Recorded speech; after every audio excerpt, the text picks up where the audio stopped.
brûler. Tu vas déclarer les faits au nom de Jésus. Comme le Père Céleste agrée les prières des justes. Que ce matin ta prière soit agréée devant l'Éternel. Que tes ennemis se retrouvent dans la confusion. Commence à prier au nom de Jésus de Nazareth. Commence à prier au nom de Jésus de Nazareth. Alléluia, Hosanna. Je commence à briser les forces obscures. Je commence à anéantir les forces obscures. Je commence à anéantir les forces obscures. Je commence à anéantir les mondes des ténèbres. Je commence à bouleverser le plan du diable. Esprit des maladies, esprit des maladies, esprit des maladies, esprit des maladies, esprit des maladies, esprit des morts, esprit des accidents. Au nom de Jésus, tout complot qui se fait dans le monde des ténèbres, dans le monde des pandémies, contre ma vie, ce soit retour à l'expéditeur, maladie retour à l'expéditeur, la mort retour à l'expéditeur, blocage retour à l'expéditeur, la sorcellerie retour à l'expéditeur, les maisons de retour à l'expéditeur, les tomates retour à l'expéditeur, la sorcellerie retour à l'expéditeur, les militaires retour à l'expéditeur, au nom de Jésus. Mais c'est comment ça continue. C'est que Dieu n'a pas pu planter, moi je commence à les déraciner. C'est que Jésus n'a pas pu planter, moi je les déracine. Je déracine tout ce que Dieu n'a pas pu planter contre ma maison, contre mon ministère. Ce que Dieu n'a pas pu planter contre ma femme, je les déracine. Contre mes enfants, je les déracine. Ce que Dieu n'a pas pu planter dans mon avenir, je les déracine au nom de Jésus-Christ de Nazareth. Je les déracine au nom de Jésus. Au nom de Jésus. Je déracine tout l'être du diable. Mes parents peuvent mourir. Les hommes peuvent me quitter. Au quotidien, la gata à Yesu.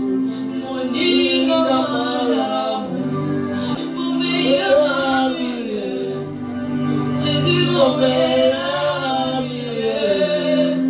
Tu es mon meilleur ami. Même quand tu me corriges, tu le fais avec amour.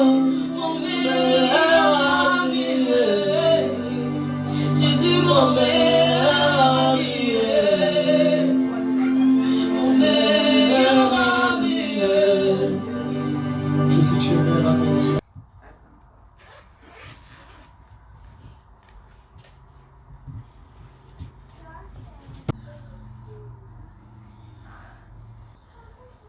Nous sommes aujourd'hui, ce matin, dans le livre de Jérémie, chapitre 33, verset 3. Et le deuxième livre, nous serons dans les évangiles de Marc, son chapitre 5, verset 21. Et je vais partir jusqu'au verset 34. Ta foi t'a sauvé. La Bible me dit ceci. La foi vient de ce qu'on entend. Et ce qu'on entend, c'est la parole de Dieu. Alléluia. Amen. La foi vient de ce qu'on entend. Et ce qu'on entend, c'est la parole de Dieu. Il est impossible qu'il se crée la foi en toi si tu n'entends pas la parole de Dieu. Parce que nous avons déjà beaucoup entendu. Et nous avons déjà accueilli beaucoup plus de choses, de paroles des gens. Mais en nous, il n'y avait pas la foi. Par là, j'aimerais comprendre quelque chose que ce ne sont pas toutes les paroles qui peuvent sortir de quelqu'un qui peuvent créer la foi en moi. Par là, me fait comprendre que ce ne sont pas toutes les bonnes choses qui peuvent sortir de la bouche de quelqu'un qui peuvent créer en moi la foi. Mais ce qui peuvent créer en moi la foi, c'est la parole de Dieu. Pourquoi seulement la parole de Dieu? Parce que la parole de de Dieu, elle ne faillit jamais. Parce que tout passera, mais la parole de Dieu ne passera jamais. Parce que la parole de Dieu, elle se concrétise au temps et au moment précis que lui-même Dieu a déjà établi. Parce que la parole de Dieu, elle est oui et amen. Aujourd'hui, je viens de te parler de cette femme de Galilée. Cette maman avait une souffrance en elle. Elle avait la perte de sang. Et elle a dépensé de l'argent.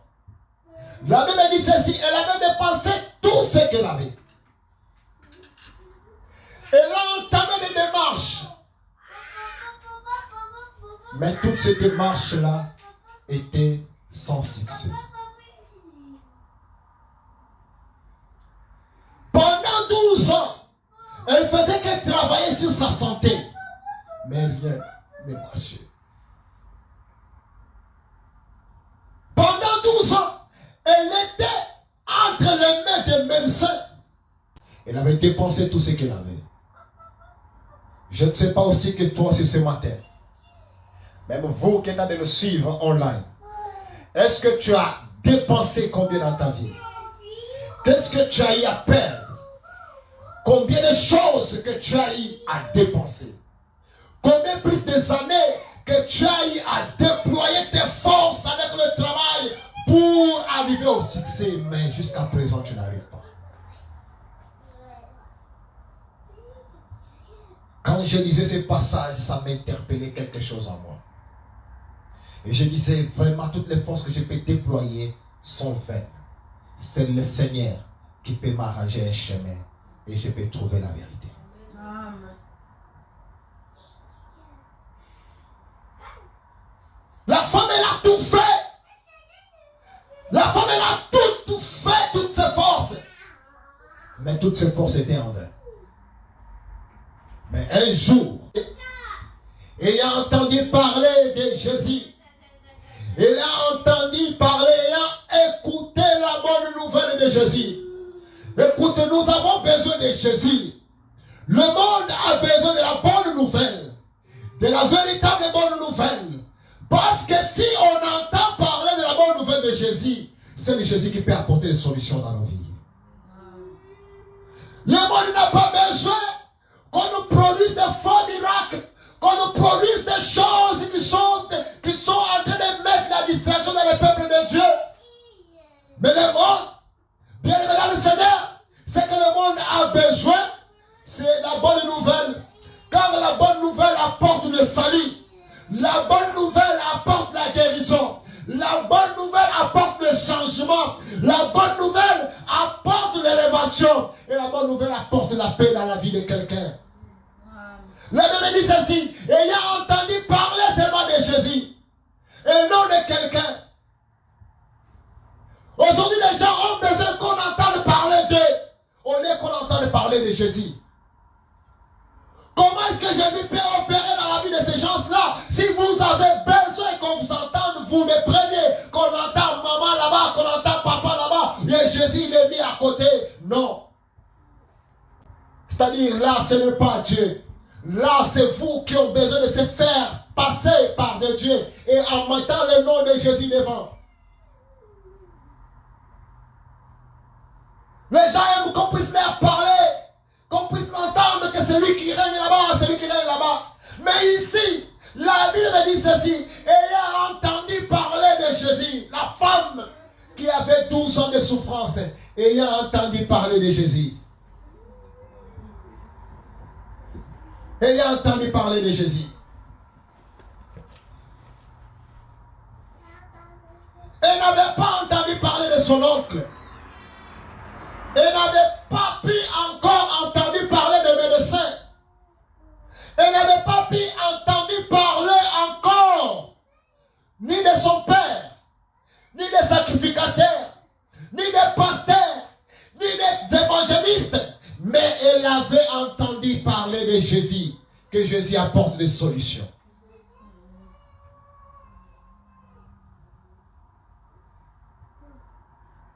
Écoute, ce matin, j'aimerais que tu entendes Jésus dans ta vie. Ce matin, que tu entendes la bonne nouvelle que Jésus est en toi. Parce que c'est que Jésus qui peut t'apporter la vie. C'est le Jésus qui peut changer quelque chose. C'est le Jésus qui peut bouleverser ta vie. La parole de Dieu me dit ceci. Elle commença à dire en elle-même, vraiment ma situation elle est honteuse. J'ai la honte de mes problèmes. J'ai la honte de cette maladie. Mais la seule chose que je vais faire, avec la foi que j'ai, je vais seulement toucher ses habits. Et si je touche les habits de Jésus, je serai complètement guéri.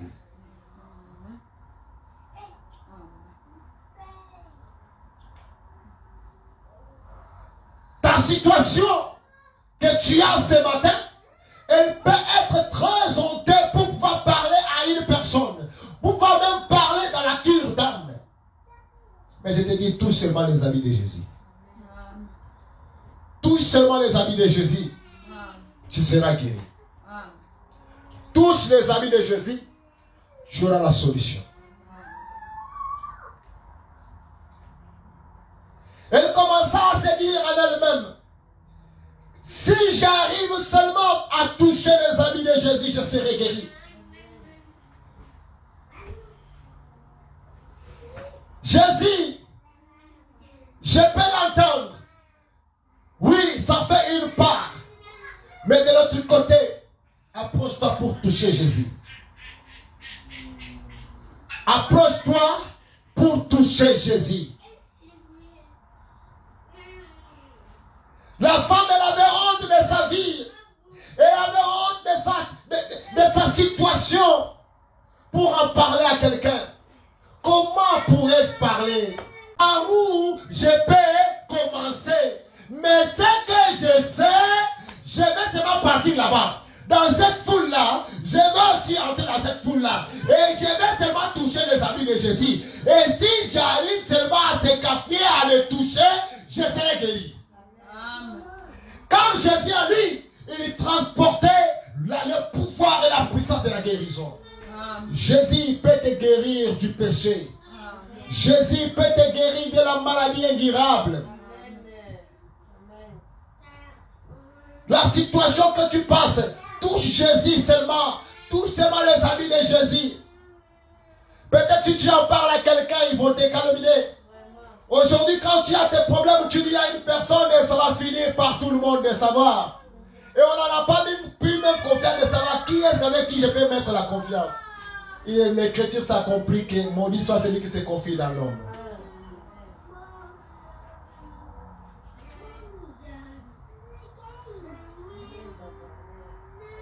La femme dit ceci, laisse-moi prendre le courage.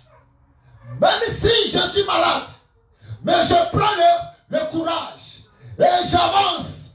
Je continue. J'avance encore. J'avance encore. Même si on me bouscule, mais je vais avancer. Même si on me parle, je vais faire quoi? Je vais avancer. Mon objectif à moi, je regarde Jésus. Mes yeux à moi sont fixés à Jésus, afin que je puisse toucher la vie.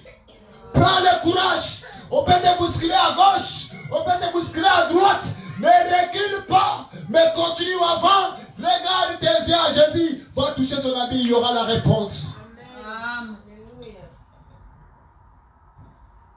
Et quand elle a réuni toutes ses courages, toutes ses forces, elle est arrivée, elle a touché l'habit de Jésus. Elle a seulement touché l'habit de Jésus. Et la puissance était sortie à Jésus. Parce que la foi vient de ce qu'on entend. Et ce qu'on entend, c'est la parole de Dieu. Et la parole de Dieu, c'est Jésus-Christ. Quand on lit en Jean chapitre 1, au commencement était la parole. Et la parole était avec Dieu. Et la parole était Dieu. Et cette parole s'est fait chair. Elle est habitée parmi nous. Nous avons dit la gloire de cette parole en tant que la gloire de Fils unique, qui est Jésus. En d'autres termes, nous écoutons et nous comprenons que c'était la même parole qui était Jésus. Or, la foi était dans la parole qui est Jésus et elle a fini par toucher. J'ai dit, je touche cette parole. La bonne nouvelle que j'ai entendue, Je touche la parole maintenant. Je touche la parole. Je touche la parole. Et là, c'est m'a touché. Et la puissance avait quitté dans la parole. Elle avait contaminé la femme qui avait la foi. Et la foi avait produit les miracles dans la femme. Et à l'instant même, la femme était guérie. À l'instant même, la femme était guérie. Ça ne lui demandait pas, oh, prenez de l'eau. Oh, prenez de l'huile. Oh, sautez sur le feu. Oh, faites des incantations. Il n'y avait pas de midi à 14 heures. Le miracle s'était produit instantanément parce qu'elle avait touché à Jésus. Celui qui touche à Jésus, Jésus n'a pas besoin qu'on le donne le temps. Jésus n'a pas besoin qu'on le dise ce qu'il peut opérer. Chez lui, il n'y a pas l'intérêt. S'il veut le faire, il le fait à l'instant même. Jésus-Christ, il est le Dieu qui traite des cas impossibles. Car rien n'est impossible à lui. Je vous donne un exemple. Israël, devant la mer Rouge, il n'y avait pas de chemin. Il n'y avait pas de chemin. Le chemin s'était arrêté à la mer. Le chemin s'était arrêté. Et derrière, il y avait le combat. Israël devant la mer, il n'y avait pas de solution. Où est-ce qu'on va traverser? Je dis bien la mer. Quand on nous parle de la mer, tu es de ce côté ici, tu ne peux pas voir de l'autre côté. C'est ça qu'on appelle la mer. C'est-à-dire qu'Israël est arrivé là-bas. Il ne voyait où entrer, où sortir. Mais la parole de Dieu me dit ceci, Dieu, il est le Dieu des cas impossibles. Et il avait tracé le chemin sur la mer Rouge. Dieu devant lui, il n'y a pas de montagne. La Bible dit ceci, qui est cette grande montagne devant Zorobabel et qui ne sera pas aplanée. Daniel dans la fosse de lion, cas impossible, Daniel était sorti vivant. Même si on prend ton nom, on le jette parmi les sorciers, même on a pris ton nom, on l'a jeté dans la marmite de la sorcellerie qu'on va te manger. Je te dis, Jésus, il attend. Jésus, il traite des cas impossibles. Rien n'est impossible à lui. Shadrach, Meshach dans le feu. Shadrach, Meshach dans le feu. La Bible dit ceci. Il y avait un ange de l'Éternel qui était descendu. Écoute, tu peux prendre mon nom. Tu peux prendre mes habits. Tu peux faire tout ce que tu peux. Tu peux prendre mon argent. Tu pars, tu donnes aux sorciers. Tu dis que je veux que cette personne ne prospère pas. Je veux que cette personne n'aille pas en avant. Je dis la vérité. Même si je marche dans la vallée de l'ombre de la mort, je ne crains aucun mal. Car tu es avec moi. Ta oreille de ton bâton me rassure. Amen. Paul et Silas dans la prison, chose impossible, ils se sont retrouvés libérés. Pierre dans la prison s'est retrouvé libéré. Même si les sorciers disent, nous te mettons dans notre prison de la sorcellerie, nous disons, il ne sera pas, tu seras notre esclave. Je ne suis esclave de personne, car Christ m'a affranchi de la prison, car Christ m'a affranchi de l'ombre de la mort, car Christ m'a affranchi du chêne des ténèbres. Je n'appartiens pas du ténèbre, mais j'ai été racheté du ténèbre à la vie. Amen. Jonas dans le ventre des poissons, Jonas il cria à Éternel, écoute ma prière, pardonne mes péchés. Et il était vomi par les poissons. Écoute, devant Jésus, il n'y a pas de cas, il n'y a pas de cas impossible devant Jésus. Tout est possible à Dieu. Amen. David devant Goliath. Goliath a en train d'insulter Dieu vivant. Écoute, les gens qui t'insultent aujourd'hui, les gens qui te maltraitent aujourd'hui, laisse-les. Il y aura la pierre angulaire. La pierre angulaire qui quittera depuis le trône de l'Éternel et il détruira tes ennemis. Tu le verras avec tes propres yeux en train de tomber. Alléluia. Laisse le temps de Dieu agir dans ta vie. Tout ce que toi tu peux faire et demander pardon à Dieu. Prendre la décision. Prendre le courage. Et confesse afin que tu sois débarrassé de cette vie-là. Afin que le péché quitte en toi. Afin que tu dises, Seigneur Jésus, c'est toi qui étais mort pour moi. Je te tiens. Je mets mes forces en toi. Et je garde ma foi en toi. Protège-moi et marche avec moi. Aille avec moi en avant. Dans le nom de Jésus. Et Christ, il te sauvera. Christ, il sera avec toi. Que ta foi ce matin te sauve. Que ta foi ce matin te libère. Que ta foi ce matin t'honore au nom de Jésus-Christ de Nazareth. Amen. Jésus, mon meilleur ami. Mon meilleur ami. Merci Seigneur. Merci Seigneur. Au nom de Jésus-Christ de Nazareth. Merci Seigneur Jésus. Combien de complots qui se sont faits dans le monde des ténèbres, Seigneur. Mais tu as toujours été là. Tu m'as toujours sauvé, Seigneur. Merci. Je te suis reconnaissant, Seigneur, mon meilleur ami Jésus.